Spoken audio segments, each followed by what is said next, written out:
দর্শক, ডেঙ্গুর প্রকোপ ধীরে ধীরে যেন বেড়েই চলেছে। এই মুহূর্তে আমরা একটু ডেঙ্গু পরিস্থিতির খবর নিয়ে আসবো। মাদারীপুর থেকে যুক্ত হচ্ছেন সহকর্মী সাগর হোসেন তামিম। তামিম,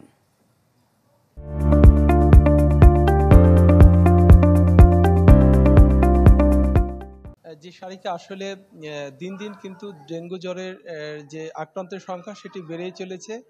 আমি এই মুহূর্তে মাদারীপুর সদর হাসপাতালে রয়েছে, যেখানে গত ২৪ ঘন্টায় দুজন রোগী আক্রান্ত হয়ে ভর্তি হয়েছে এবং মাদারীপুরের যে সরকারি হাসপাতালগুলো রয়েছে এখানে কিন্তু বেশ কয়েকদিন ধরেই ১৬ জন আক্রান্ত ওরা এখানে ভর্তি রয়েছে। আমি যদি গত জানুয়ারি থেকে আজকে পর্যন্ত একটু এই ডেঙ্গু জ্বরে আক্রান্তের সংখ্যাটা একটু জানাই, সেটি হচ্ছে এই কয়েক মাসে কিন্তু মাদারীপুরের সরকারি হাসপাতালগুলোতে ৩৩৫ জন রোগী ভর্তি হয়েছে, যার মধ্যে ৩১৭ জন এর মধ্যে সুস্থ হয়ে বাড়ি ফিরেছেন এবং দুজন রোগী কিন্তু মারা গিয়েছে বলে আমাদের জেলা স্বাস্থ্য বিভাগ থেকে যেটি বলা হয়েছে।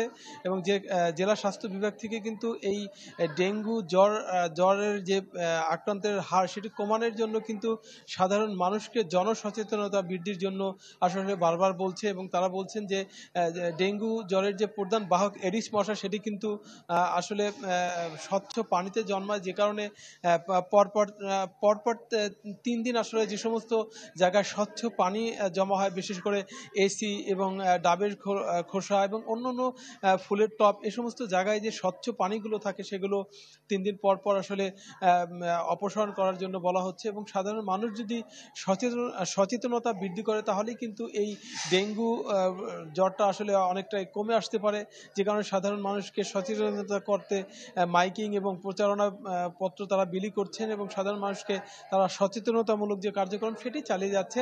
তো মাদারীপুরে সামগ্রিকভাবে গত বছরের তুলনায় এবছর কিন্তু অনেকটাই বৃদ্ধি পেয়েছে বলে আমাদেরকে জানিয়েছে। তো এই ছিল আমার কাছে সারিকা। তামিম, ধন্যবাদ আপনাকে।